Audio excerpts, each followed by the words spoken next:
today. All of you. I'm delighted to be with the Mishpocha, with you, Malcolm, Prime Minister Turnbull, with the leader of the opposition, Bill Shorten, with the former Prime Minister John Howard. There have been a succession of very, very great prime ministers for a great country that Australia is. There are many ministers here, there are ambassadors, and there is the wonderful Jewish community of Australia, and I join the salute. You're wonderful. We salute you.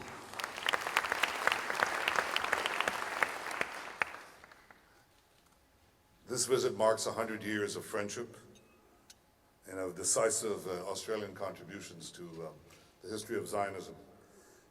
That charge of the Light Horse Brigade pretty much decided the battle for Palestine. It was indeed a maneuver that was organized by Aaron Aronson. Aaron Aronson was a young man.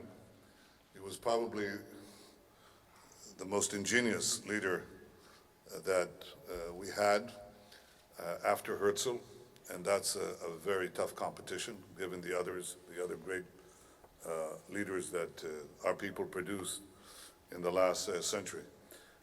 Aronson died tragically at the end of World War I, and I suspect that had he lived, he would have persuaded Great Britain in the necessity and the wisdom of forming a Jewish state between the two world wars. That would have changed our history. But Aronson was a world-renowned botanist at the age of 31. He had discovered a wild grain of wheat that has now fed millions and millions of people, rescued them from famine. He was so well known that he was invited to California. And much of California's agriculture is based on the agricultural research that Aronson did in pre-state Israel. Californian agriculture is modeled on the research and development of a proto-Israeli Aaron Aronson. Did you get that? That's a harbinger of something that I want to say.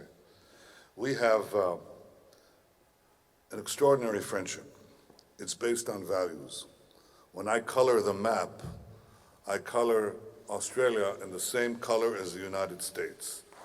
It's a partnership based on common values.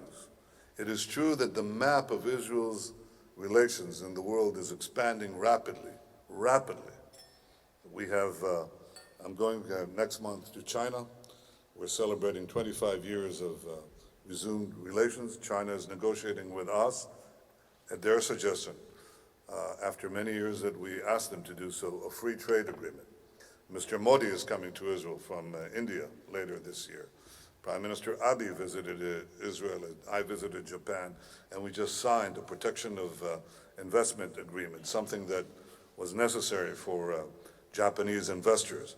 We have almost weekly meetings from Vietnam, from Korea, delegations that come in from all of Asia. I was in Africa and visited with 7 African leaders in East Africa, and I'm going to West Africa to meet 20 leaders. That's a big change. The same is happening in Latin America. All of this is happening because of a confluence of interest that I'll talk about in a minute.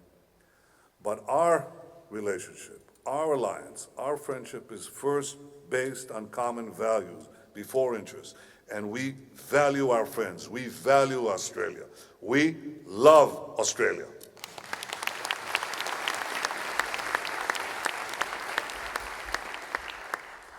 And many, many important things were said here today, but I want to focus on one thing. I want to focus today, because we have here people from the business community, I want to talk about interest. The reason all these countries are coming to Israel in ways that have not yet penetrated the public mind, but it's beginning to happen. The reason this is happening is because they identify 2 main things that Israel can deliver. I call them T and T. The first T is to deliver an antidote to terror. And Israel has superb intelligence services. So does Australia. By the way, we would do a lot better together than separately. This is one of the things that Prime Minister Turnbull and I discussed today.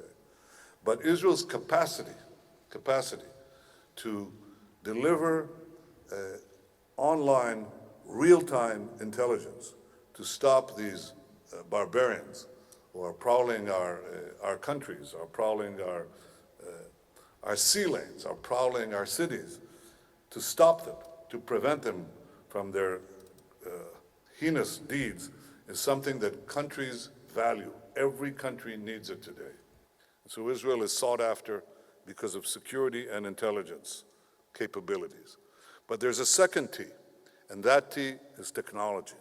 Our world is changing very rapidly. The countries that will succeed are those who can innovate. The only ways that we can sustain our growing GDP per capita, to sustain the income of our citizens, is to add value. And the ability to add value depends on technological know-how. This is crucial to understand because technology is seeping everywhere. Everything is becoming technologized. The difference between high-tech and low-tech doesn't exist anymore. It doesn't exist in anything. It'll permeate everything, including barbershops. Probably has already. Everything. Case in point, water was mentioned here, drip irrigation. But there are other areas as well. We recycle our water. Israel recycles 90%, 87% of its wastewater. The next runner-up is Spain. It recycles 17%. So if you're a country that has a water problem and you want drip irrigation or recycling or preventage of leakage, you need technology. We have that technology. Israeli technology is in your cell phone. Israeli technology can be, for many countries, in the cup of milk that you drink. Which is the most productive cow in the world? More milk per cow. You think, well, it's probably a Dutch cow. Maybe it's a French cow. It's not. It's an Israeli cow. It's a computerized cow. Every moo is computerized, everything. And if you need to feed your people in India or in China or in Russia, which has just signed with us a contract for 300 dairy farms, you need Israeli technology. Israeli technology is in your plate. It's in I don't know if you're going to serve cherry tomatoes here, but that comes from Israel. It's everywhere. And the ability to produce better products and better services, to create new products and new services, depends on technological innovation. That ought to be obvious. But there is something much bigger that is happening, which is why we should increase our cooperation and have that Dreamliner service so that our people can talk to one another directly. There is a revolution taking place in the world today, and it's the intersection of big data, connectivity, and artificial intelligence. Those who can be at that nexus and create new ideas in that triangle have the future in their hands.